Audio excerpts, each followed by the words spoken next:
Bonjour à tous. Aujourd'hui, on va présenter le conte fantastique La Main, écrit par Guy de Maupassant.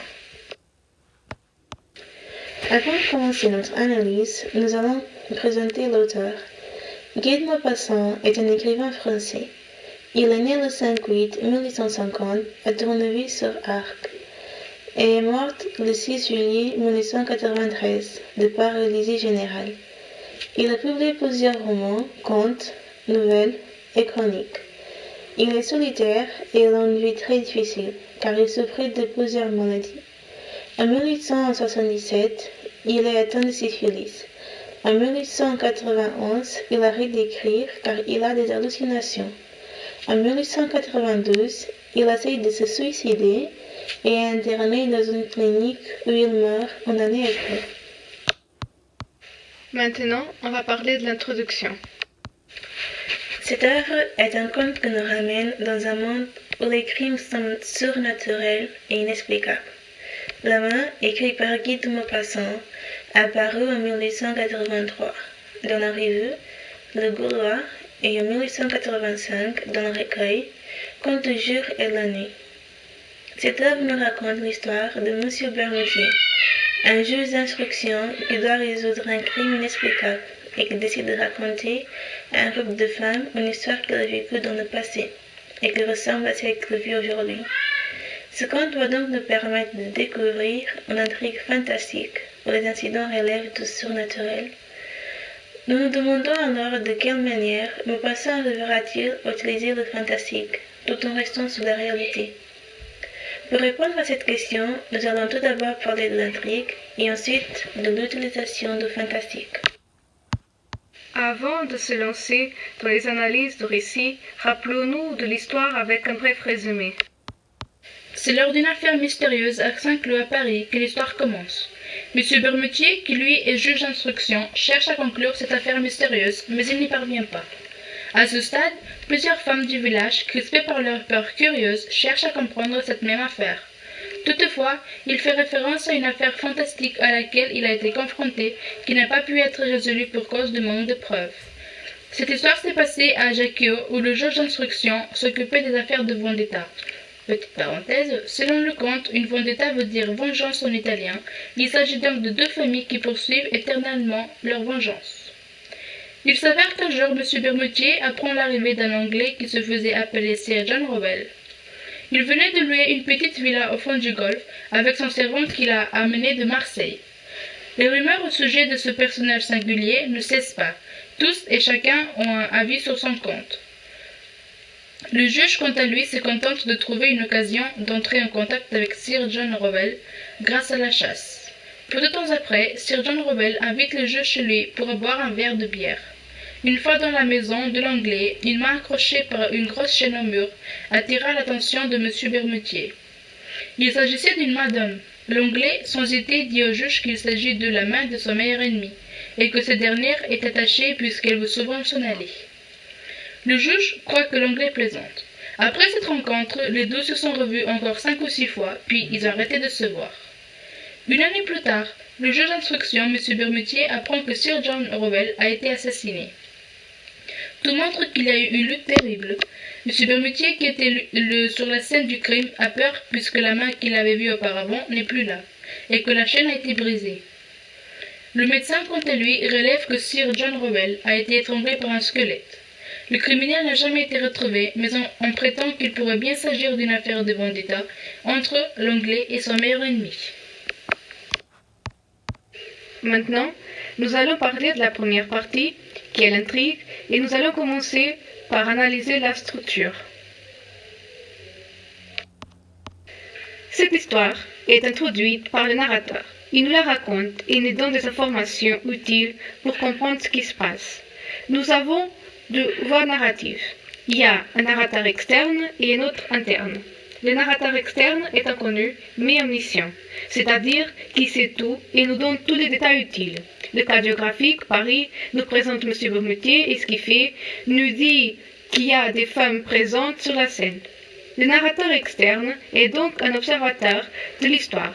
Il sait des choses qu'il transmet ensuite au lecteur. Il apparaît au début de l'histoire et donne la parole au narrateur interne pour que celui-ci raconte ce qu'il a vécu. Il apparaît pour une dernière fois à la fin de l'histoire et reprend la parole en disant « Et le juge d'instruction souriait toujours ». En s'exprimant, le narrateur utilise le pronom « on » et ensuite il passe la parole au narrateur interne qui, lui, utilise le pronom « je ». La transition du narrateur externe au narrateur interne se fait lorsqu'on passe du pronom « on » au pronom « je ». Le narrateur interne, quant à lui, est un personnage de l'histoire. Il s'agit de M. Bermutier. Il nous raconte des faits qu'il a vécus et qu'il a été témoin dans une affaire inexplicable auparavant. À plusieurs reprises, le narrateur interne nous démontre ses sentiments et émotions, et nous pouvons donc nous identifier à lui, car ce dernier nous permet d'une certaine façon de rentrer dans ses pensées et réagir de la même manière que lui. La peur, l'angoisse, le doute. Le passage « J'avais la tête pleine de ces histoires » nous montre qu'il s'agit d'un humain comme le lecteur et qu'il est touché par ces événements produits. Pour conclure, le conte est écrit à la troisième personne du singulier, en il, mais quand il y a un changement de narrateur, on utilise le pronom je. Ainsi, le lecteur s'identifie avec le narrateur interne. Nous n'avons pas d'indice temporel, c'est-à-dire pas de date, d'heure. Nous avons plus d'indications de lieu. Nous savons que l'affaire initiale se déroule à Saint-Cloud, à Paris. Nous savons aussi que M. Bermutier a exercé son métier de juge d'instruction à Ajaccio, où il a vécu une affaire inexplicable. Nous pouvons diviser ce conte en deux parties. Il s'agit donc d'un récit dans un autre. La première partie compte surtout pour la présentation des personnages ainsi que l'introduction du thème. La deuxième partie est plus importante, puisqu'on rentre dans le thème du récit, qui est l'affaire qui s'est passée à Ajaccio, dont M. Bermutier en était témoin. Nous pouvons diviser les deux grandes parties en trois plus petites. Pour la première partie, nous avons d'abord l'introduction qui va de la ligne 1 à la ligne 28. Cette partie se situe avant le récit de M. Bermutier, sur le lieu où il y a eu une affaire qui semble toucher au surnaturel. Ensuite vient la deuxième sous-partie qui va de la ligne 29 à la ligne 166. M. Bermutier nous raconte les faits dont il a été témoin. Cette même sous-partie correspond au deuxième récit, inséré dans l'histoire en général. Finalement, pour cette première partie, nous avons le dénouement qui vient en troisième lieu. Le dénouement va de la ligne 167 jusqu'à la ligne 178. Il s'agit ici d'un retour au narrateur omniscient. Le narrateur prend la parole et on retourne au premier récit. Pour la deuxième partie, il y a également l'introduction, la partie générale et le dénouement, ou encore la chute du récit. L'introduction de cette partie va de la ligne 9 à la ligne 88. Dans cette introduction, on présente les personnages, les lieux et également la rencontre des personnages. Pour la partie générale, qui va de la ligne 89 à la ligne 158, nous avons une rupture avec le réel et on insiste sur la description de la fameuse main attachée au mur. La chute du récit se présente de la ligne 159 jusqu'à la ligne 166, avec la trouvaille de la fameuse main, mais il n'y a aucune explication concrète sur le crime. Dans ce conte, nous retrouvons plusieurs personnages. Nous pouvons diviser les personnages de ce conte en personnages principaux, que sont M. Bermutier et l'anglais Sir John Rowe, et un personnage secondaire, les femmes, le magistrat, le médecin et le français. Tout d'abord, nous avons M. Bermutier, que lui est juge d'instruction à Paris. Le juge M. Bermutier exerçait ainsi à Ajaccio, où il poursuivait des affaires de vendetta. Sachant son métier de juge permet au lecteur de se sentir à l'aise, puisqu'il s'agit d'un personnage sérieux et responsable. Le lecteur est également à l'aise, puisque, en étant juge d'instruction, M. Bermutier est quelqu'un qui a de l'expérience et qui sait ce qu'il fait. Nous pouvons ajouter que les émotions et les ressentis de M. Bermutier reflètent le lecteur. Nous n'avons désormais pas de détails sur son public. Ensuite, nous avons l'anglais, qui se fait appeler Sir John Rowe. C'est un grand homme aux cheveux rouges, à la barbe rouge. Il est très haut et très large, ainsi que très puissant, calme et poli. Il parle avec un français accenté anglais. C'est un homme qui aime pas voyager et qui aime la chasse des animaux redoutables, tels des hippopotames, tigres, éléphants, gorilles et notamment la chasse à l'homme. C'est un personnage solitaire qui sortait que pour aller chasser et pêcher. Ainsi, il sortait tous les matins pour s'exercer au tir à pistolet et il ne descendait jamais en ville, ce qui suscite diverses rumeurs. Les rumeurs prétendent que ce dernier fuit sa patrie pour des raisons politiques, ou encore qu'il ait commis un meurtre épouvantable. Sir John Rowell faisait une collection de fusils de différents systèmes. L'Anglais avait dans sa possession la main de son meilleur ennemi, qui était accroché au mur ainsi qu'enchaîné. Il y a 3 revolvers chargés posés sur les meubles chez Sir John Rowell, comme si ce dernier vivait dans la crainte constante d'une attaque.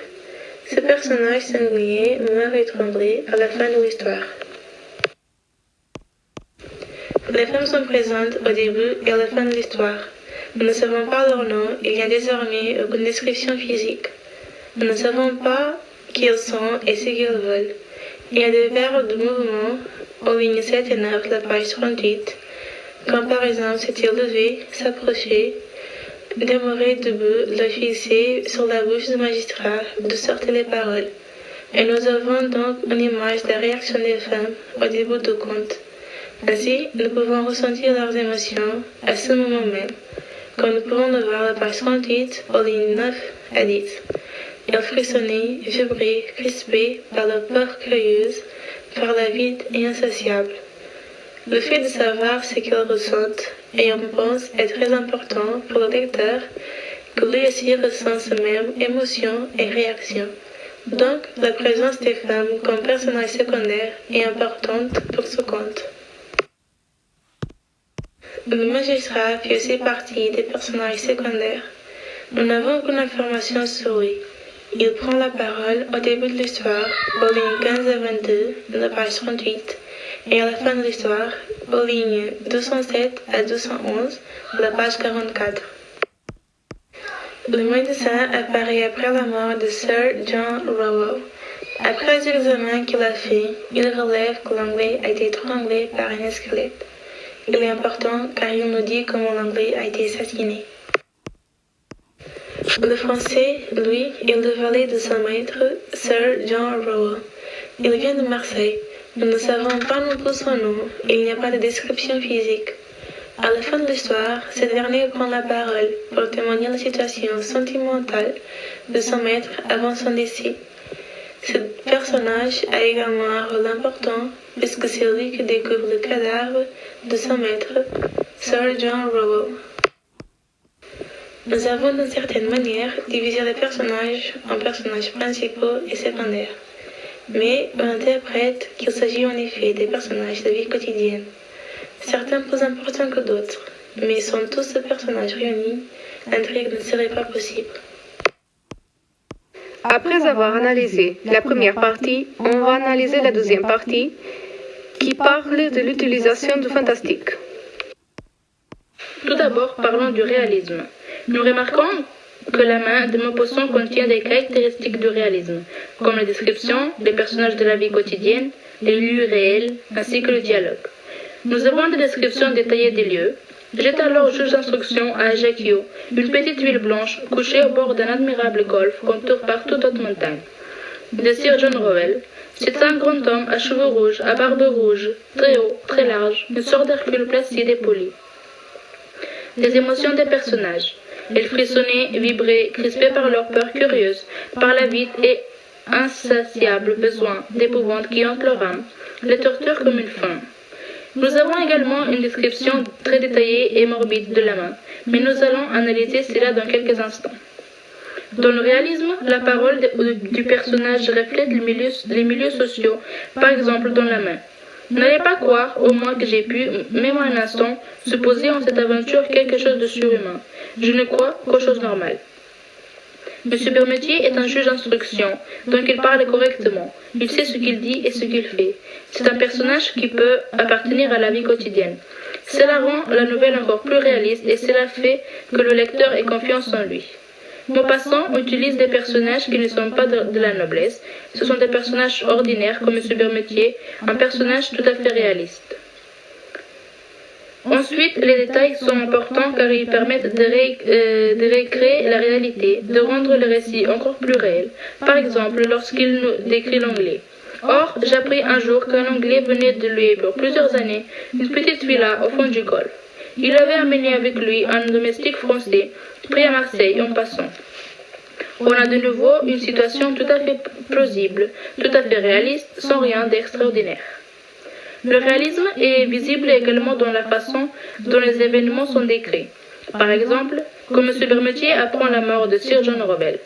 Or, un matin, vers la fin de novembre, mon domestique me réveilla et m'annonça que Sir John Rowell a été assassiné dans la nuit. Nous avons plusieurs indices temporels qui permettent de situer le lecteur et donc de rendre le récit encore plus réel. Un matin, fin de novembre, la nuit. Ensuite, on a la façon dont M. Bermutier décrit la scène du crime, la découverte du cadavre et la position de celui-ci. M. Bermutier est précis et observateur et fait des suppositions de ce que s'est passé. Tout annonçait qu'une lutte terrible avait eu lieu. N'oublions pas que M. Bermutier est juge d'instruction. Il sait ces choses-là. Il a toutes les caractéristiques d'un juge d'instruction. Observateur et précis, il n'annonce pas ce qu'il en pense, il cogite des différentes explications possibles au meurtre de l'Anglais, mais prend son temps pour analyser la situation. Je soupçonnais d'abord cet homme, mais il est innocent. Maupassant nous place dans un monde réaliste, une réalité que nous connaissons grâce aux personnages, aux lieux, aux événements, aux descriptions et d'autres éléments. L'auteur réussit cette relation de confiance entre le lecteur et le narrateur. Nous nous sentons à l'aise avec M. Bermutier. C'est un personnage tout à fait logique et rationnel. Il est juge d'instruction, ce n'est pas n'importe qui. Il a fait des études, il a des connaissances, de l'expérience dont le lecteur a confiance en lui. Puis, l'éruption de l'irréel est inattendue. Les lecteurs se sont bouleversés. La situation ne peut pas être expliquée par la logique et la raison, même pas M. Bermutier. Nous avons besoin du réalisme pour que le fantastique existe. Le réalisme a un rôle très important car il nous permet d'entrer dans le fantastique. Un autre élément qui représente le fantastique dans ce conte est la main. Le centre de l'intrigue de cette nouvelle est la fameuse main qui est accrochée au mur de la salle de Sir John Rowell. Elle est introduite au lecteur avec du suspense, d'une façon mystérieuse et marque le début du surnaturel, du fantastique. Mais au milieu du plus grand panneau, une chose étrange me tire à l'œil. Le lecteur se demande ce que cela pourrait être. L'introduction de cet objet mystérieux continue. Pourtant, Maupassant ne révèle pas encore de ce qu'il s'agit. Il fait augmenter le suspense et la curiosité chez le lecteur. Sur un carré de velours rouge, un objet noir se détachait. L'auteur décide enfin de révéler le mystère et il décrit la main avec des détails très réalistes et morbides. Je m'approchai, c'était une main d'homme. Non, pas une main de squelette, blanche et propre, mais une main noire, desséchée, avec les ongles jaunes, les muscles à nu et des traces de sang ancien, de sang pareil à une crasse, sur les os coupés nets, comme d'un coup d'âge, vers le milieu de l'avant-bras. Lorsque Sir John Rowell est demandé sur la main, il dit qu'elle appartient à sa meilleure ennemie.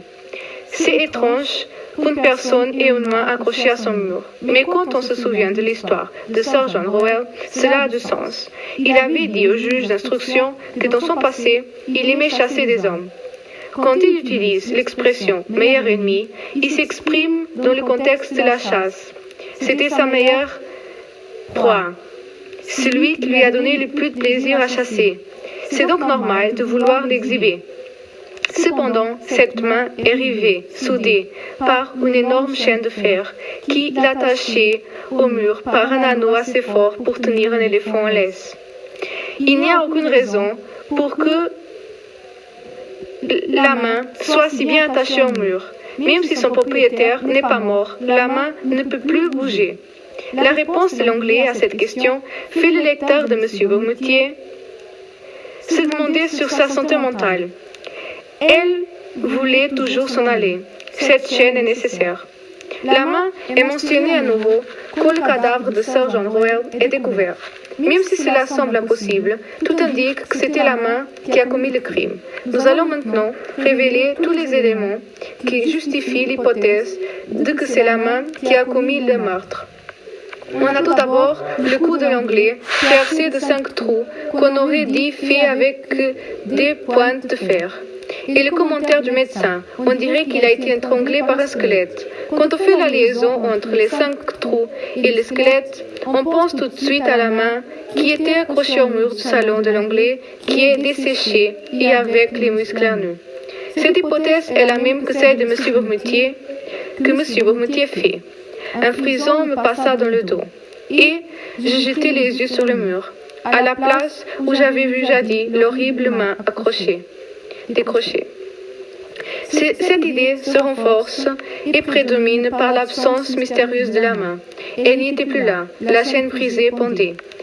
Comment la main se serait-elle échappée? Et pourquoi, au moment de la mort de Sir John Rowell, est-ce que vraiment la propriétaire de la main qui est venue la chercher, comme le propose M. Bourmetier à la fin? Je pense tout simplement que le légitime propriétaire de la main n'était pas mort, qu'il est venu la chercher avec ce qui lui restait. Cette explication de M. Bourmetier est invraisemblable et n'explique rien. Le valet de l'anglais nous raconte son comportement étrange quelques jours avant le meurtre de Sir John Rowell. Souvent, prenant une cravache dans une colère qui semblait de la démence, il avait frappé avec fureur cette main séchée, scellée au mur. Son attitude n'a pas d'explication logique. Il semble vivre dans la peur constante. Il avait toujours des armes à portée du bras. Pourquoi il frappe la main et dort avec des armes à portée du bras? La seule explication est que la main voulait se libérer. Elle essayait de partir, mais l'anglais ne voulait pas qu'elle parte. Il a de la peur et de la rage contre cette main. Souvent, la nuit, il parlait haut, comme s'il fût crêlé avec quelqu'un.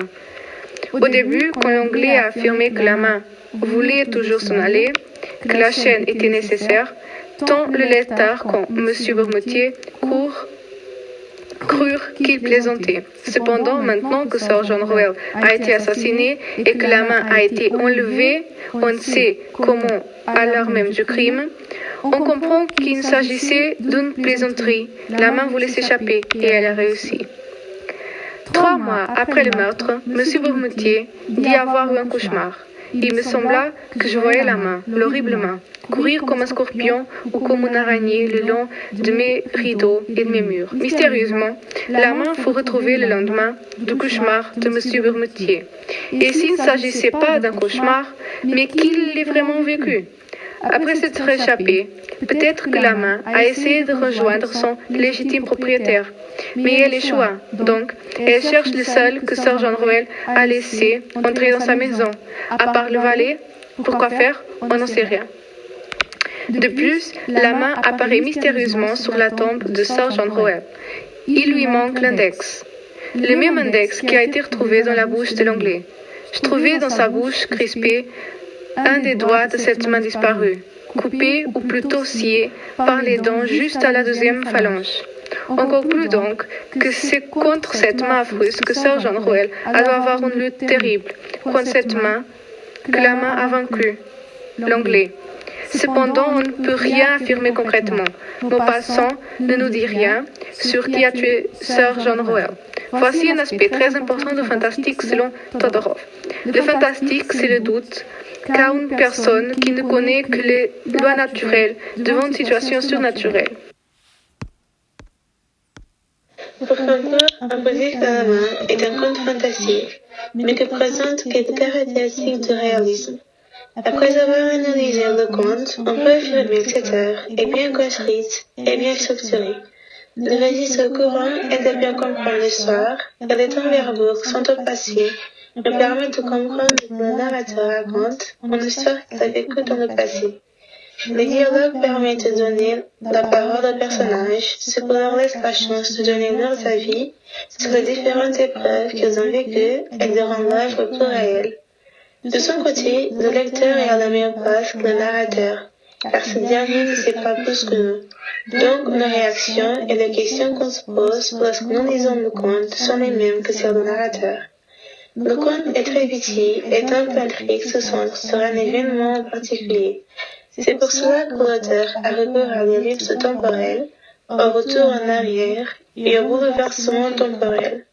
Cette œuvre est un conte qui reflète le pessimisme que Maupassant ressent, comme on peut voir lors des passages violents et morbides qui démontrent que l'être humain est naturellement violent. On peut donc affirmer que le fantastique de Maupassant est particulier.